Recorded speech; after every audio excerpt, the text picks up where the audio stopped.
Session. Today is Thursday, January 16th, 2025, our first reading of 2025. Welcome everybody that's here, as well as those that are with us online. We'll start out introducing our newest board member, Chad Turkett, and we will let him tell you a little bit about himself. Hello, from Dawson County, and he grew up here, but for the most part, I was been living here for about 20 years. Grew up for South County for a couple years as well, so good to be here. Have any questions? Let me know. Not looking. Welcome aboard, Chad. We're glad to have you. Look forward to working with you over the next 4 years. All right, so we'll start out with our new business. First up, we have informational presentation related to in-house county probation services for Administrator Jason Steves. Jason. Mr. Chairman, it's great to be with you all today. I appreciate the chance to give you a little bit of information. Good news. With me is Brad Williams, our Judicial Accountability Division Director, and then, of course, Judge Bearden. So depending on what questions you might have, I'm going to call friends. But what you have in front of you is a proposal for in-house probation services. And if you were on the commission about a year ago or so, you know that the Superior Court bench desires to bring our probation services in-house. We had initially considered doing that with some ARPA funds from the state that were not awarded. And we did not expect to be awarded those funds for 2025. The good news is that unexpectedly last month we received news that we did receive a much larger ARPA award than in 2024, which gives us an opportunity, I think, to do what the judges had originally kind of planned to do last year. On the second page of that handout, you'll see a chart that shows the number of active reporting probationers, and you can see that since 2020, the number of probationers in Dawson County is now approaching 350. That's a lot more than 4 or 5 years ago. And I think largely as a result of that COVID backlog of cases, as you know, case numbers have continued to go up. And what we're seeing on the back end now is the probation that's managing many more probationers than in years past. So on the front page is a proposed budget of what it would cost to operate probation services in-house. And that's line item that we'll share with Mr. Leverett has seen it, but be happy to share with finance and have them vetted. This is informational, and we hope to come back in February with whatever information you'd like, further information you'd like us to have. So then back to page 2, how we propose to pay for in county probation. Salary and benefits for FY25 and operating are the cost. ARPA funds, Dawson County could receive $176,000 this year to pay for 2 probation officers and some support services, including contract labor, that would pay towards all of those expenses. And what our proposal would be is that the supervision fees that are collected from probationers, which is about $41 a month, be deposited in a restricted fund, and then we augment that with ARPA funds. And in year 1, we think we'd have a surplus of $83,000. $83,566 is what the balance, the surplus would be after the first year. We're going to apply for ARPA award again in 2026. And kind of the word from Atlanta is that there were a number of circuits that had to de-obligate their funds because they didn't spend it. We didn't have that problem. And so that there are going to be more funds available in 2026. 2027 then would be when we would start to draw from that restricted fund balance to pay for it. So we think for the next 3 to 5 years we can operate this and not cost Dawson County anything. Now, the caveat to that is ARPA funds are reimbursable grant, meaning Dawson County would have to fund the expenses and then wait for those funds to come back to the county. Currently, it's taking 4 to 5 months to receive those funds back to the county. Brad, did I sketch that budget out well enough? Judge Beard, anything before letting them ask questions that I missed? Sharon, what questions could I answer? What information could I bring back to you? Question for Jason?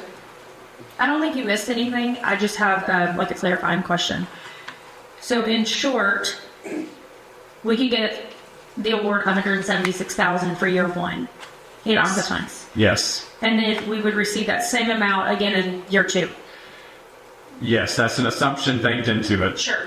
And then so while all this is going on, we would be putting the 41 per probationer, which calls all of these fees that equals about $14,350 based on the amount of numbers we have right now. You know what I mean?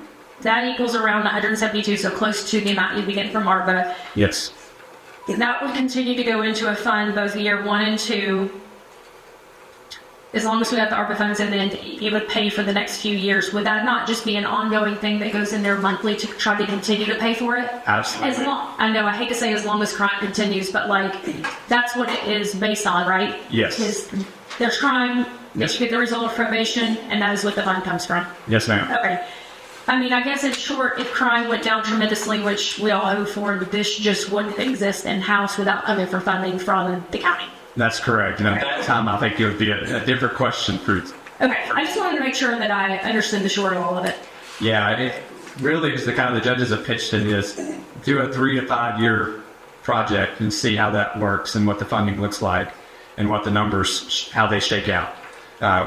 We do this in the other part of the circuit and collect those supervision fees. So we feel like we've got a pretty good idea of how successful we would be at collecting this fee. You don't collect 100%. Right. Where would this be housed? Fantastic question. This would provide for 2 probation officers and an administrative assistant, and they would be housed along with treatment services and our pretrial officer in one central location. That originally we also applied for some funds for lease payments to rent a building. I'm optimistic and hopeful that with the county's purchase of a new building, that there may be an opportunity to move those staff centrally into that new building. I know that's a question to yet be determined. In the meantime, we would house those 2 probation officers here at the courthouse on the second floor where the pretrial officer is, and they would work from there. There is some advance notice that's required to give to our current vendor, as well as some legal documents that your county attorney, I'm sure, would want to review and that you would approve in February that would set up the Dawson County Probation Services entity with the state. I have one more question, I'm sorry. With probation, when they come in and meet with those, don't you guys do like randomized drug tests or monthly, weekly, or whatever it is? Would that be a part of what needs to be involved when we house this? Mm-hmm. Like multiple bathrooms, men, women, that type thing? Yes, ma'am. Okay. I just want to make sure that I understand the accommodations needed to just say yes or no to this. That's fantastic. And it's much the same requirements as we're already doing out of pretrial services. Sure. So whether it's on the front end or the back end, the drug screening is an important part of that.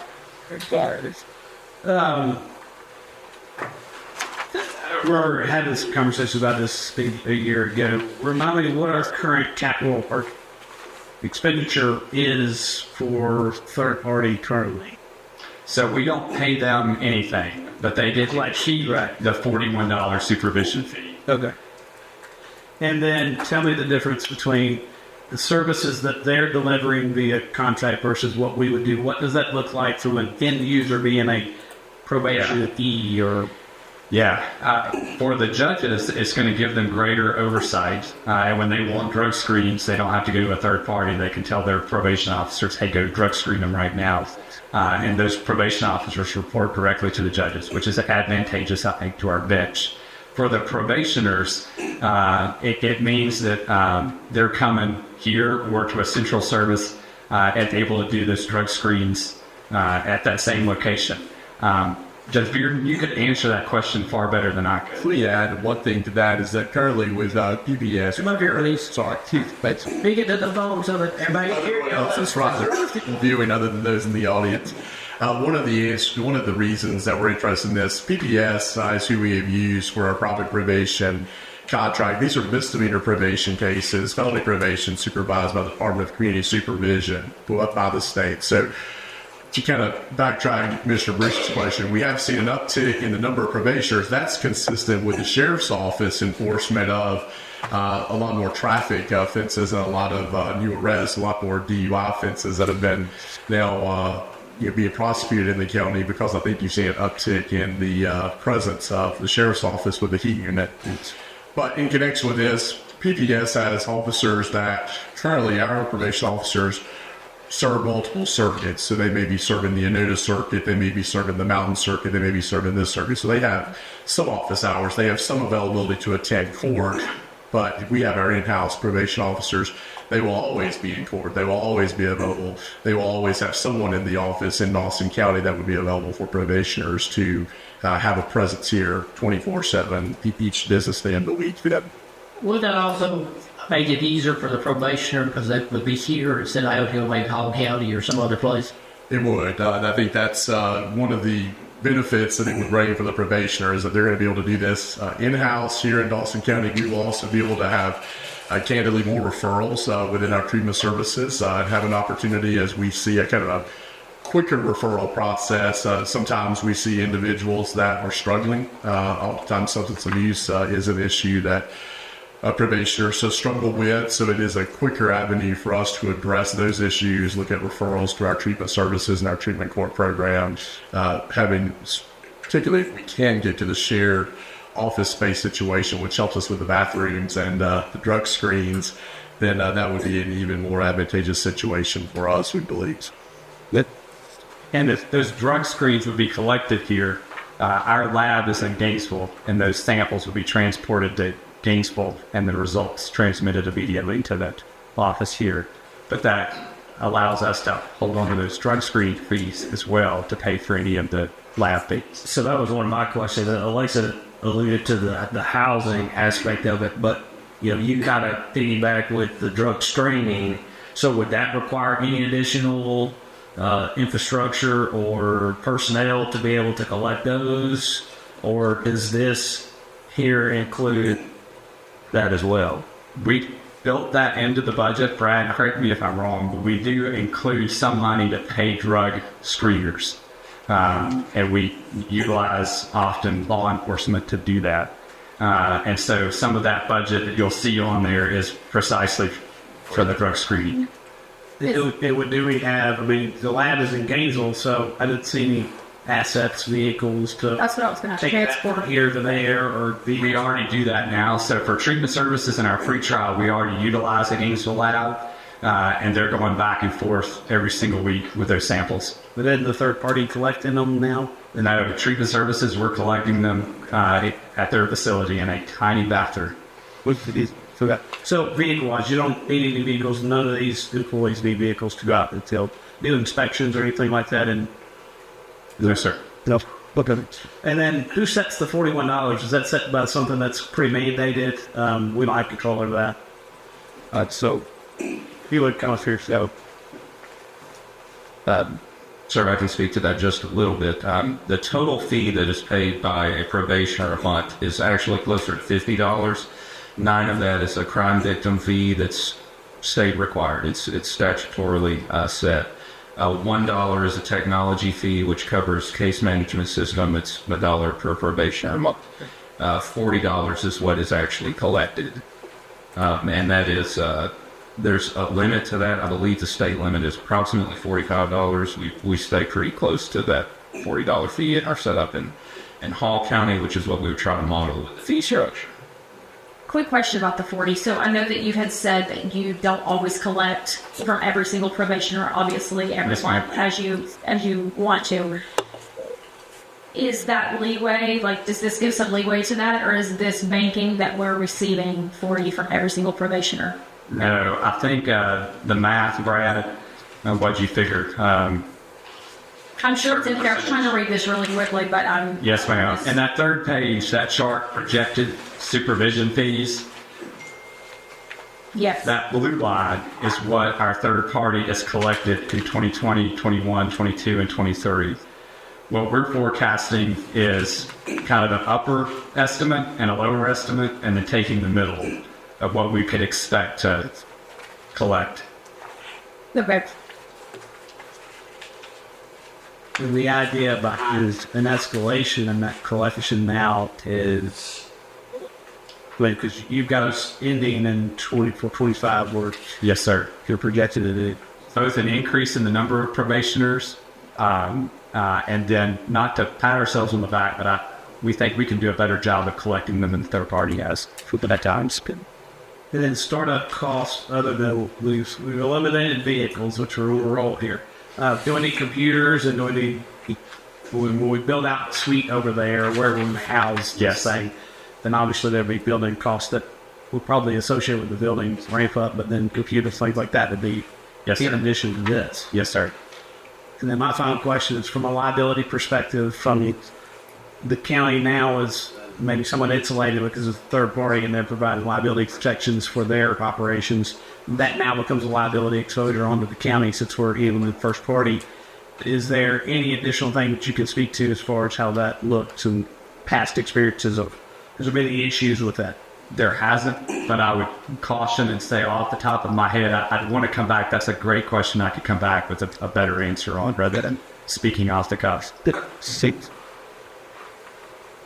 I do appreciate you guys coming forward. I think that, like you said, not just for collecting fees, but I think that it would probably allow for a more seamless operation if it's all housed together in one. So thanks for thinking outside the box. And I'm glad you guys got those ARPA funds. That's huge. Yeah, it was a great surprise. Yeah. And just to answer, if the question comes up, should we utilize those ARPA funds in a different way? Those were requested specifically for Dawson County probation. So if you elect not to go this route, we could go back to the grant funding source and attempt to repurpose those. But Would that's you lose them if we voted enough? potentially. Okay. It's not. We can't reallocate them by right. We have to reapply. Okay. And then you're not guaranteed anything. Yes, ma'am. Okay.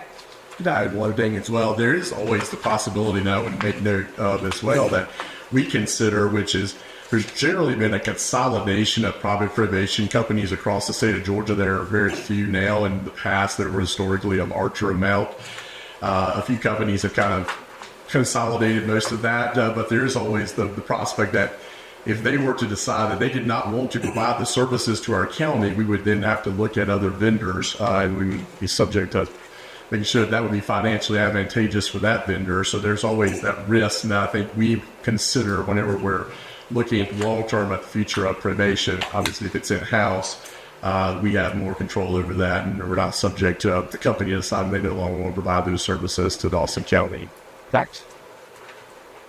When does the contract end with the current, with EBS, I think you said, Tom? Yes, we've got a 5-year contract with them that allows us 30 days notice. Oh, okay. Okay. It's going to be terminated in the time. And so if we move forward with this, let's just say we vote yes to this and it moves forward, you guys would give them notice. Mm-hmm. We would pay out that 30 days, so that's already budgeted for this year. It is. Okay, and then you guys had more money budgeted for this year for probation anyway, because we didn't know about this. Right. What happens to that money? No, it's paid. What it's paid is only way. It's got special claim. The private party, there is no fees for that. Okay. Yes. That makes sense. Yeah, if this is just Jason's timeline, and since I've got the podium, then if you approve this in February, the money's already there. I've already kind of asked Brad to start putting out some feelers about potential hires. But if you approved it in February, I'd love to have it operating April 1st. Okay. That's aggressive. Buildings will be ready by this. The building would not, so that's why they would be housed here at the courthouse initially. But I think we could do that. And time is of the essence to strike while the funding is there. And you feel as if housing here would be sufficient until a building was secured? It'd be sufficient, not ideal. Yep. Checked. Other questions for Jason? For any of them? Thank you. Thank you. So, before we go any further, for the board's knowledge, we're moving item number 6 under new business. We're not ready for that one currently, so we won't be discussing that today. So we'll move on to number 2, presentation of capital improvements element amendments adoption. Paige Handley for Ross and Associates. Paige? Thank you, Chairman. A few months back, we were before you with the draft capital improvements element. for transmittal to the Georgia Department of Community Affairs for their required review. The capital improvements element, or CIE, key components of the overall process to update the county's impact fee program. The CIE contains all of the projects that are eligible for impact fee funding, specifically capital projects that are needed to meet the demand and future growth over the coming decades. So the plan, technically, the element is a full update or amendment to the existing 2018 CIE, but in essence is a whole new document. It has been approved by DCA and is ready to move forward for adoption. Upon adoption, that allows the county to start spending impact fees that are in the impact fee coffers on those updated projects. There's no public hearing requirement for adoption. We just need to have a formal vote to do so via adoption resolution. So the intention being that just as a routine matter that this can move to the consent agenda.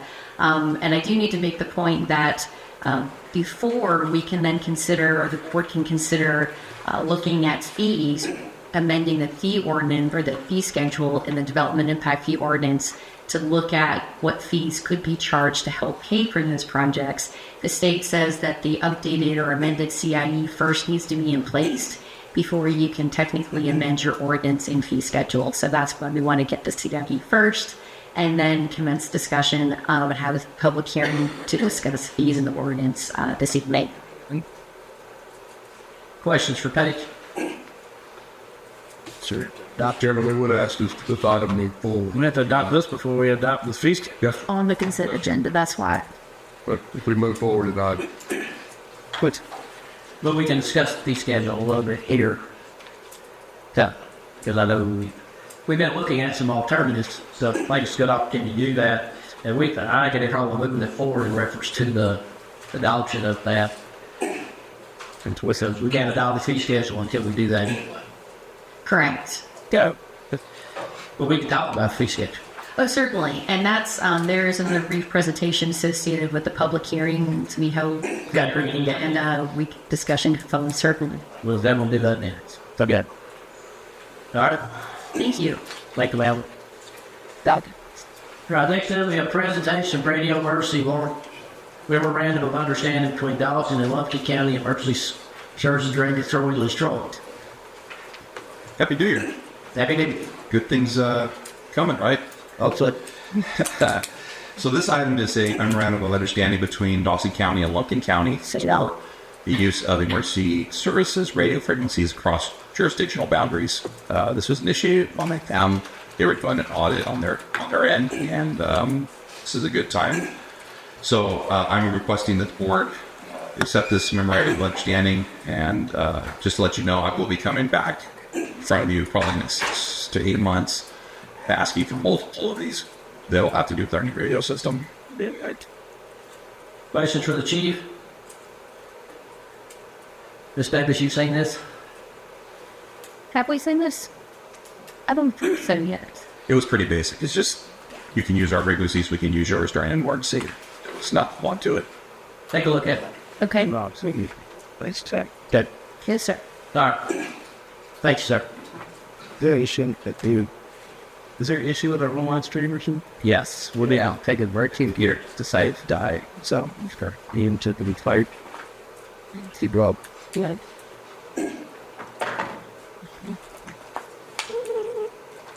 But in a few minutes, you think? no. No, time, let's go. Is that guys? This sucker don't fix tonight. Don't worry about it. All right, so We're not aligned about it. let's move on to number 4, presentation request to apply for emergency management performance grant. Troy, you got that as well. Yes, this is our yearly EMPG grant. It's a 50-50 grant. The county's portion is $7,784 for a total grant of $15,568. Last year, we purchased 2 remote automated weather stations that are at Crystal Falls and Chestatee golf courses. And we're going to look at purchasing 2 more for the county, putting one towards the Fargo North End, and we haven't decided for the second.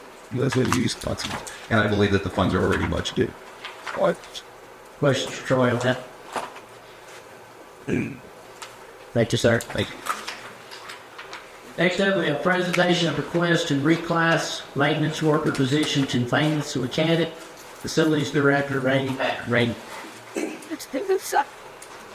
evening, Chairman, members of the board. Our request today is one of more of a reclassification of a position that James Tolbert before me had asked for, and the board had graciously approved. The money is already in the budget, so it's a budget neutral request.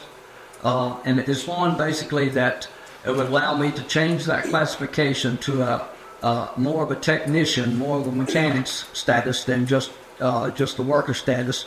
And going forward in the future, allow me to be able to hire candidates who have more skilled trainings and be able to assist the county in making more in-house repairs as what we're seeking to do. Instead of contract services out to vendors, we would like to try to specialize and try to resolve issues in-house. And we have had a lot of success doing that up to now. We've had several opportunities to repair things here in the government center that has saved the county tremendous amounts of money. So that's my request today. Questions, Randy? Thank you, sir. Chairman, if I may, I would also like to give a thank you to the administration and to the board and the overwhelming support that I've had from the directors and the department heads of the county in this transition as director. Thank you. Thank you. So we'll go down to number 7, presentation of RFP 464-24, South Spark prefabrication restaurant. Purchasing manager was Optimus. Good afternoon. Janine? I'm going to go and add a little bit more background to this for our new commissioner Turkic here, so he'll be more up to speed other than just what we see here on the slide. Okay. So we did a bid to develop Styles Park into a passive park, and that was part of the donation agreement with Ms. Ann Stiles that we, the board, accepted and we had processed back in August of 2022. So in order to get this started, we released a bid where there were 2 tasks. One of those tasks was for the site work, which included the grading, paving, a well, and septic system. And then task 2 was the park itself for the trails and the ADA walking trail. The numbers came in just crazy. Task 1 was the best we got was 1.3 million. So the board rejected that December 19th. And at the same time, they awarded the task 2 for the trail side. That price, I want to believe, was around $335,000. And so that's where we are with that. This particular bid tonight was for the actual building to do the restroom. We're going to have non-potable water, and it's just at one stall and for both genders to use. And unless you have any questions about what we did previously, I'll go ahead and keep going. Okay. So of course it was bid according to policy, and we did only receive 1 bid for this particular for the prefabricated restroom. It was a request for proposal, and this is, as you see on this screen, these were our evaluators. Oh, did I just turn it off? I did. Sorry about that. So this is what the actual work was for this one particular bid you see here. It was for a turnkey project for the fully functional restroom. It included a concrete pad, an underground plumbing kit, delivery, and installation. This is the rendering of what the restroom would look like that you see on the screen now. And as you can tell here, this is our one offer, and this is after a best and final offer. And this was for $208,804. So I'm sure when we get to the last slide, you know what we're going to recommend, but so we'll keep going right now. Good. Not enough. And although there was only 1 bid, the evaluators did go through the full official process of giving them grades for what they did turn in. And this is what you see here. Their technical was a 63, and of course, because of the only price, it was a 5, although it's well out of the budget for specifically this one piece of the project. So, with that being said, on December 19th, when we asked you to reject this, the board gave us direction, and we told the board that we would go back as a group, as staff, county staff, to determine what we were going to do to move forward. And it was decided that we would have our in-house paving crew do the actual site work and do the actual paving itself, so that would take care of a whole lot of the expense. But we will need to buy the materials, because obviously that does not need to come out of Public Works room budget. We need it to come out of this particular project. So with all that being said, the staff respectfully requests that the board reject this proposal that we did receive, and to approve $80,000 for this project so that the paving crew can buy the materials. And we do have paving material contracts that we would be able to purchase directly right out of that. Previously, we discussed the impact fees being used, but we are just asking that the board determine which funds to use for this. That we have used SPLOST 6, SPLOST 7, and impact fees so far for the things we've done to this date, but we just ask that y'all determine exactly where you want this to come from. Questions from others? Well, I mean, obviously, we still have to have bathrooms at some point. So, Yes. is there a plan to rebid it in a different scope, or? Actually, because this is going to be less than $100,000, which is, as we all know, that's our Public Works limit. We are able to go through a cooperative agreement, and the building will look exactly like what you saw there, except for we'll just not have the front porch, and it's right at $98,000. So, They bring the building in, it's on its slab. All we have to do is level the ground. They bring in a turnkey building, and it just puts down, and then it gets connected to the septic water and the electrical by us. yeah. But that's not in the proposal at all that I see. I mean, The money that I told you we had previously from the SPLOST 6, SPLOST 7, and some impact fees, that money's already been approved, and we can pull that together to pay for that particular building. It's all in the capability for that. I'll have to bring it down. yeah. The part that we're going to need you to decide on today is where that $80,000 is going to come from for the payment materials. And if you have questions more about determining this particular building, our county manager is going to let y'all talk with him about that. But be glad you let us go.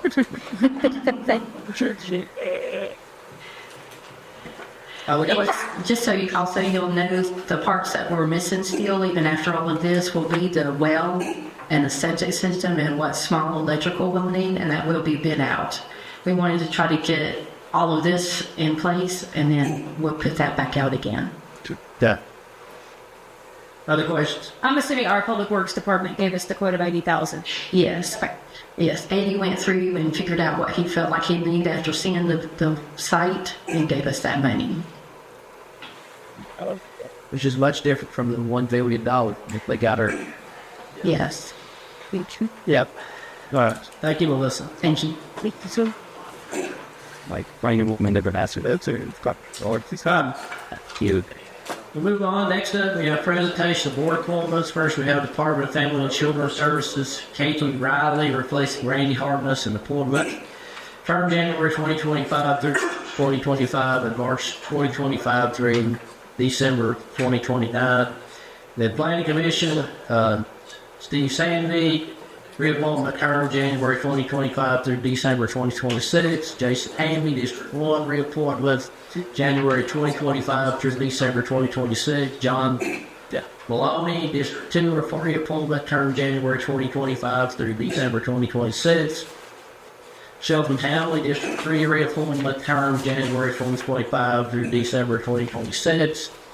And Neil Harmsey, District 4, reappointment term January 2025 through December 26.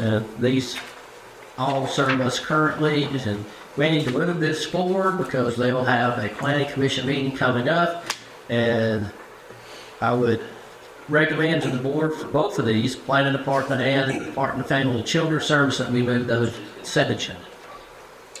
At one point, we talked about making this concurrent with every And she's working on that. Yes, and I was going to say that for my portion of the agenda because I never have anything to say. But I have a draft document, and Joey and I spoke about this. I'm going to pass down copies, but we thought we'd put it on the next work session just so it wasn't coming at you guys tonight. But I will just let you share those. But here's a proposed ordinance amendment, which is what we would have to do to provide for 4-year terms that would go consecutive with the appointing the Board of Commissioners members.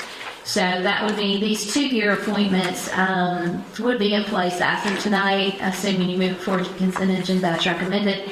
And then from there, once we approve this, then what I would recommend is that we go ahead and for any of you who would be continuing past that December 2026, you could at that time go ahead and appoint for the remainder of the term if you so choose, or you could then just handle it December 2026 if you prefer. But this is just for your review, and then we can take it up at a work session and move it forward pretty quickly. It will be an amendment to the zoning resolution, so that means it will be a public hearing process when you're ready. Start your still in your thumb. Yeah, that's it. Got her. So, y'all go with those to the consent? Yes. Yes, that's the type. That's what we will think. Moving on to number 9.